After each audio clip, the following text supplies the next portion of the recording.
Hi hello నమస్తే welcome back to the channel Telugu రాజ్యం. నేను మీ రామ్. ఇండస్ట్రీలో ఒక ప్రముఖ యాక్టర్, ఆయన 30 years ఇండస్ట్రీ పృథ్వీ గారు. సో ఈయన మొన్న లైలా చిత్రం ప్రీ రిలీజ్ ఈవెంట్లో భాగంగా అక్కడ పాల్గొనడం జరిగింది. అక్కడ కొన్ని కాంట్రవర్షియల్గా కొన్ని మాటలు రాజకీయాలకు సంబంధించి మాట్లాడడం జరిగింది.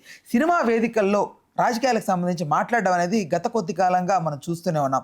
అయితే పృథ్వీ గారు ఈ మాటలు ఈ వ్యాఖ్యలు చేయడం వల్ల లైలా చిత్రాన్ని బాయ్కాట్ లైలా అంటూ ఒక హ్యాష్ ట్యాగ్ ట్రెండ్ చేశారు వైసీపీ నేతలు. ఎందుకంటే ఆ పృథ్వీ గారు ఆన్ స్టేజ్ మాట్లాడింది వైసీపీ వాళ్ళని ఉద్దేశించి.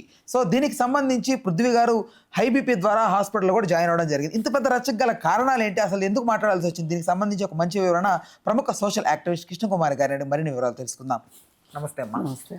పృథ్వీ గారు అసలు ఎక్స్పెక్ట్ చేయలేదు అలా మాట్లాడతారని. అసలు ఆయనకి ఇన్స్పిరేషన్ ఎవరు, అలాంటి స్టేజ్ల మీద సినిమాలకు సంబంధించి దాని గురించి పొలిటికల్గా ఎందుకు టర్న్ ఓవర్ తీసుకున్నాడు, ఆయన ఎందుకు మాట్లాడాల్సి వచ్చింది? మాట్లాడితే తప్పే ఉందండి. అంటే వేదిక వేరు కదా, మరి పెళ్ళికెళ్ళి చావు గురించి మాట్లాడకూడదుగా? అసలు పెళ్ళి చావు కాదు ఇక్కడ. అసలు సినిమాలకి రాజకీయాలకి విడదీయరాని అవినాభావ సంబంధం ఉంది. క్రికెట్కి సినిమా యాక్టర్లకు ఉన్నట్లు సినిమా యాక్టర్లకి రాజకీయాలకి అవినాభావ సంబంధం ఉంది. ఇది ఇప్పటిది కాదు, ఎప్పటి నుంచో ఉంది. అవును. ఈ సినిమాని మాధ్యమంగా చేసుకుని సినిమా అనే మాధ్యమం ద్వారా ప్రత్యర్థిని దెబ్బకొట్టాలి అని ఆలోచించిన వాళ్ళల్లో వైసీపీ పార్టీ లేదా? అంటే ఐ మీన్ ఉంది, సినిమాలు చేస్తారు వాళ్ళకి సంబంధించి కొన్ని వ్యతిరేకంగా. అంటే వాళ్ళు 2.5 గంటలు సినిమాలు తీయొచ్చు వాళ్ళ ప్రత్యర్థుల మీద. పృథ్వీ 2 ముక్కలు మాట్లాడకూడదు వాళ్ళ పార్టీ గురించి? ఏం న్యాయం అండి ఇది? ఎలా మాట్లాడతారు? కాదని తప్పని పెట్టమనండి. ఎంత హ్యాష్ ట్యాగ్ పెట్టుకుంటే ఆ సినిమా అంత హిట్ అవుద్ది, మీరు గుర్తుపెట్టుకోండి. పుష్పాన్ని కూడా ఇట్లాగే కొంతమంది తెలివి తక్కువగా మేము బహిష్కరిస్తాము, మేము ఆడనివ్వము, మేము అది చేస్తాము, మేము ఇది చేస్తాము, డ్యామ్ డూమ్ డిస్క్ అన్నారు. ఏమైంది? పుష్ప ఆడలేదా? అసలు ఇది చాలా పబ్లిసిటీ. పాపం అతను ఎందుకు భయపడుతున్నాడో గానీ. ఎవరతను? పృథ్వీ. విశ్వక్సేన్ హీరో. విశ్వక్సేన్ ఎందుకు భయపడుతున్నాడో గానీ. కదమ్మా మరి ఏం కాదు, బ్రహ్మాండంగా ఆడుతుంది, గుర్తుపెట్టుకోండి. కెరీర్ కదమ్మా ఈ సినిమా బ్రహ్మాండంగా ఆడుతుంది. అతను ఎందుకో భయపడి, అంటే ఎందుకైనా మంచిది అని చెప్పి అతను నిజంగా కూడా భయపడుతున్నాడేమో. ఇప్పుడు నేను ఒడ్డు నుండి ఎన్నైనా చెప్పొచ్చు, నీళ్ళల్లో ఉంది ఆయన పాపం, అందుకని భయపడి ఉండొచ్చు. ఒక వర్గం ఏముంటుందంటే అసలు నిజంగానే బాయ్కాట్ చేస్తున్నారా, లేకపోతే బాయ్కాట్ ట్రెండ్ అవుతున్నట్టుగా వీళ్ళే ముందు ప్రచారం పెట్టుకొని సినిమా బజ్ క్రియేట్ లాగా చేసుకొని ఏం చేసినా కానీ, ఎలా చేసినా కానీ మనకి లోపల ఏం జరుగుతుందో మనకు తెలియదండి.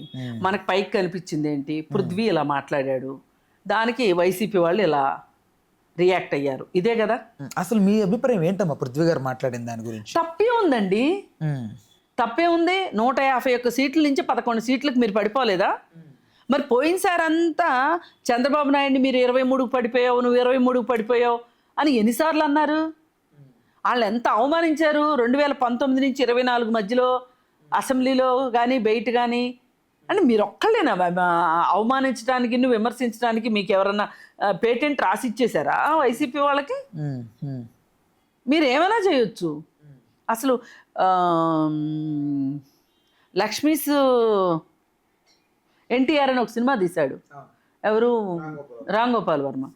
దానిలో అసలు ఎలా పెట్టారండి చంద్రబాబు నాయుడు క్యారెక్టర్ని? ఎట్లా పెట్టారండి? మీరు చేయొచ్చా అట్లా? పప్పు వడ్డించడం మీరు చేయొచ్చా?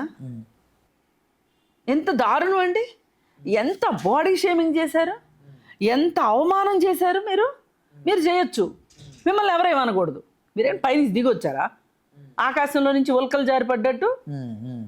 చాలా తప్పిది. అసలు పృథ్వీ మాటల్ని నేను 100కు 100% నేను ఖండించట్లా. కరెక్ట్ మాట్లాడాడు అంటున్నా. మాట్లాడితే తప్పేంటండి? ఇప్పుడు ఆయన గొర్రెల్లాగా కాక ఎమ్మెల్యేలుగా చూశాడా జగన్మోహన్ రెడ్డి? ఏ రోజన్నా ఇంటర్వ్యూ ఇచ్చాడా ఎమ్మెల్యేలకి? అసలు మంత్రులకు గుర్తుందా వాళ్ళు ఏ శాఖ మంత్రులు? జగన్మోహన్ రెడ్డి చేయని అరాజకమే ఉంది. అసలు రాజకీయమా వాళ్ళు చేసింది? అందుకని ఇవన్నీ మాట్లాడడం అనవసరం. పృథ్వీ మాట్లాడాడు. కాకపోతే సినిమాకి ఏమన్నా నష్టం వస్తేమోనని విశ్వక్సేను చాలా పాపం సబ్మిసివ్గా అతను బతిమలాడుకుంటున్నాడు ప్రెస్ని. బతిమలాడుకోవడం వెనక అతని బాధ ఏంటంటే అతనికి సినిమా పోతే అతని కెరీర్ గురించి అతను భయపడుతున్నాడు. కాకపోతే ఒకటి, ఈ సినిమాని ఆడనివ్వము అని మాట్లాడే వాళ్ళ మాటలు వల్ల ఎవరికి నష్టం అండి? ఇప్పుడు వైసీపీ ఈ సినిమా ఆడలేదు, వైసీపీ వాళ్ళకు ఏం ఒరుగుతుంది వాళ్ళకి? అదొక తుత్తి తప్పితే. అంటే భయపడి ఉంటారు, మమ్మల్ని మళ్ళీ ఎవరు ట్రోల్ చేయకుండా మేము చేస్తామని ఒక హెచ్చరిక అనేది. అలా అనుకుంటున్నారు. కానీ ఇప్పుడు పుష్ప 2ని మేము బహిష్కరిస్తున్నాం అన్నారండి కొంతమంది. బహిష్కరించగలిగారా? థియేటర్ దగ్గర నాకే ఎదురయ్యారు వాళ్ళు చాలా మంది. ఎవరైతే బహిష్కరిస్తామన్నారో వాళ్ళు థియేటర్ దగ్గర కనపడ్డారు నాకు సినిమా చూడడానికి వచ్చి. మరి అది కూడా ఏంటి premiere midnight 1 AM show అప్పుడు. మరి ఇప్పుడు చెప్పండి. అందుకని మేము బహిష్కరిస్తాము, అది చేస్తాం, ఇది చేస్తామంటే ఏదో మొత్తం ప్రపంచం మీ గుప్పిట్లో ఉన్నట్టు మాట్లాడితే కరెక్ట్ కాదు.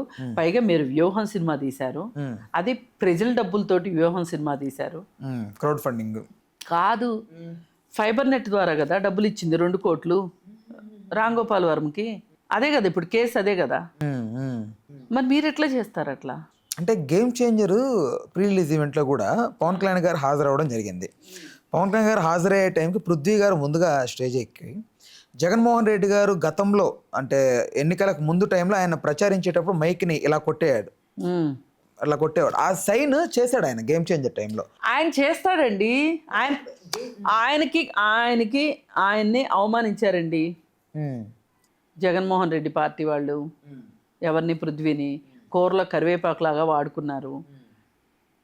ఈ ఉపయోగపడే వాళ్ళు కూడా ఒక నిమిషం ఆలోచించుకోవాలి. అందుకే మనం ఇలా వీళ్ళకి ఉపయోగపడుతున్నాము, వీళ్ళు మన ఇంత ఇదిగా వాడేస్తున్నారు అంటే రేపు పొద్దున మనకేమో వద్దు అని ఆలోచించుకోవాలి. పృథ్వీని కూడా ఫుల్గా వాడారు. ఈ వాడకం అంతా అయిపోయిన తర్వాత ఇక ఈ వాడకం అంటే ఇట్టా ఉండదు అన్నట్టు డైలాగ్ లాగా వాడారు.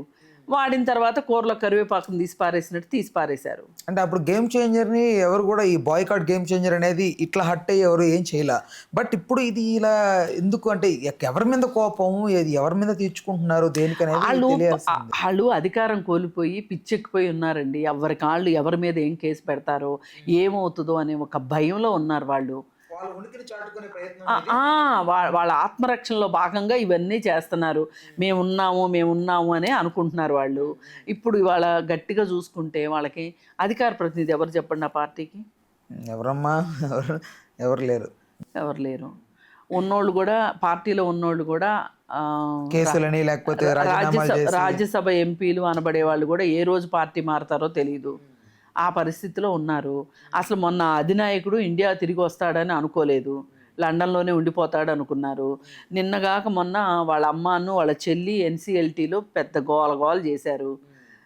మరి ఏముంది వాళ్ళకి? డబ్బు తప్పితే పరువు పోయింది, పదవి పోయింది, అన్నీ పోయినాయి. కుటుంబం పరువు బజార్ను పడేశారు, అన్నీ అయిపోయినాయి. కేవలం డబ్బు మాత్రమే ఉంది. పోనీ ఈ డబ్బునన్నా సుఖంగా వాడుకుందామా అంటే కేసులు.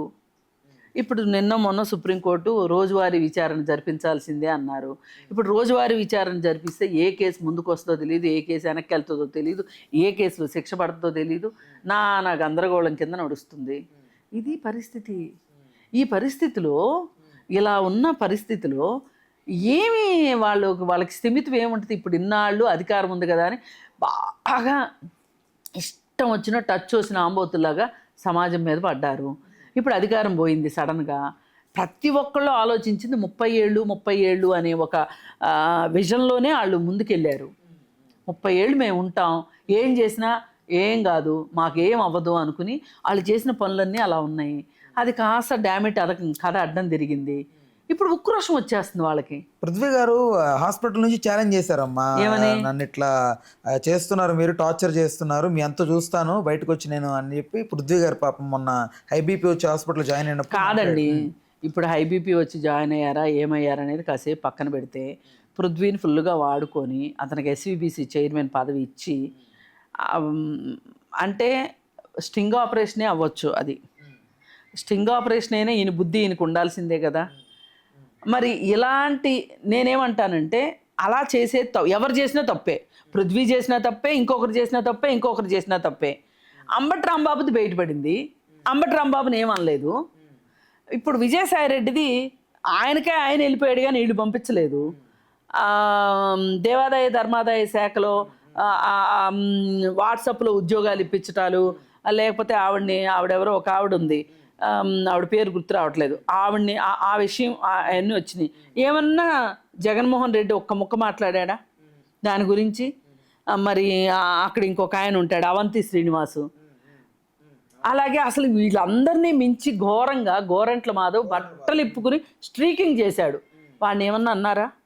ఏమీ అనకుండా ఇతను ఒక్కడనే అనటం ఎంతవరకు కరెక్ట్ పృథ్వీని? మరి పృథ్వీకి మండదా? పృథ్వీకి కోపం రాదా? ఆయన ఉద్దేశం, ఆయనకు అవకాశం దొరికినప్పుడల్లా అంటాడు, చచ్చిపోయే వరకు అంటాడు. మీరు గుర్తుపెట్టుకోండి, పృథ్వీ అనాలని నేను అనుకోవట్లా, కానీ అతను వాళ్ళ మాటలు విని ఒకప్పుడు నేను ఎంత విమర్శించానంటే పృథ్వీని, పెయిడ్ ఆర్టిస్టులు అన్నాడు. ఎవరిని? రాజధాని మహిళా రైతుల్ని. ఇంకొకడు అన్నాడు, ఇంకో తలకమాసినోడు అన్నాడు, కుకట్పల్లి ఆంటీలు అన్నాడు. ఇలా మీరు జగన్మోహన్ రెడ్డి మెప్పు పొందటానికి మీరు ఇలా మాట్లాడారు. ఇలా అన్న ప్రతివాడు అనుభవిస్తాడు. అంటే నేను కర్మ ప్రకారం చెప్పట్లా, మీకు మళ్ళీ ఉంటుంది. మీరు చేసిన దానికే మీకు కాలమే చూపిస్తుంది. మరి పృథ్వీ ఆ రోజు అలా మాట్లాడిన రోజు నేనే తిట్టాను పృథ్వీని, నేను విమర్శించాను, అతనికి వ్యతిరేకంగా నేను వీడియోలు చేశాను.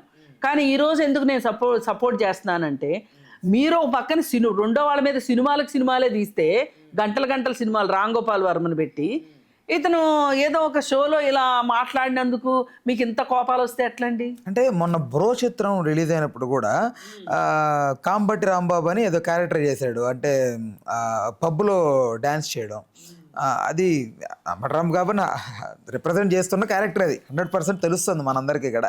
ఇప్పుడు అక్కడ ఆ సీన్ చేయాలంటే ఫస్ట్ ఆఫ్ ఆల్ డైరెక్టర్ ఆ సీన్ రాయాలి. పృథ్వీ గారి ఇష్టం మేరకు అక్కడ వచ్చి ఆయనకు ఆ డ్రెస్ కాదండి, పృథ్వీ గారు కావాలని చేశారు. అయితే ఏంటి అంటే ఇక్కడ సముద్రకని గారు ఇన్వాల్వ్ అవ్వాలి డైరెక్టర్ కాబట్టి ఆ సీన్ చేయాలి. నేను ఒక్కటే చెప్తున్నా అండి, మీరు చేసిన పనులకి మీరు జస్టిఫికేషన్ ఇచ్చుకున్నట్లే అతను చేసిన పనులకి అతను జస్టిఫికేషన్ ఇచ్చుకుంటాడు. ఇంతకంటే ఏమీ లేదు. మాట్లాడడానికి ఏమీ లేదు, మాట్లాడుకోవటానికి లేదు. నేను 100% పృథ్వీకి ఆ మాత్రం హక్కు ఉంది అని అనుకుంటున్నా. అతనికి జరిగిన అన్యాయానికి ఎంతమందిని కడుపులో పెట్టుకున్నావు నువ్వు జగన్మోహన్ రెడ్డి? ఎంత బడబానల ఉంది నీ కడుపులో?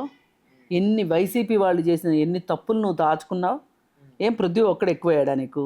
అంటే ఈవెన్ ఆలీ గారు కూడా ఉన్నారు కదా ఆ పార్టీలోనే, బట్ ఆయనకి ముందే తెలివైనోడు కదా, ఆయనకేం ఇబ్బంది జరగకుండానే బయటకు వచ్చేసాడు. సరే, ఏది ఏమైనా ఇక్కడ ఒకటండి, ఇప్పుడు మీ రూపాయికి 100 పైసలు ఉన్నట్లే నా రూపాయికి కూడా 100 పైసలు ఉంటాయి. నేను చేస్తే శృంగారం, మీరు చేస్తే వ్యభిచారం అంటే కుదరదు. ఇంతకంటే మాట్లాడడానికి ఏం లేదు. రైట్ అమ్మా, ధన్యవాదాలు అమ్మా. థ్యాంక్ యూ అమ్మా, thank you so much. Please do subscribe to Telugu Rajyam channel. Please do subscribe to Telugu Rajyam channel. Please do subscribe to Telugu Rajyam channel. Hi అండి, నేను మీ ఆర్పీని, నెల్లూరు పెద్దారెడ్డి చేపల పులుసు ఓనర్ని. మీరు తెలుగు రాజ్యం అనే ఈ యూట్యూబ్ ఛానల్ సబ్స్క్రైబ్ చేసుకుని మంచి వీడియోలతో వస్తారు. Thank you so much. Hi people, I'm Sonakshi Verma and you please watch Telugu Rajyam and please subscribe to the channel.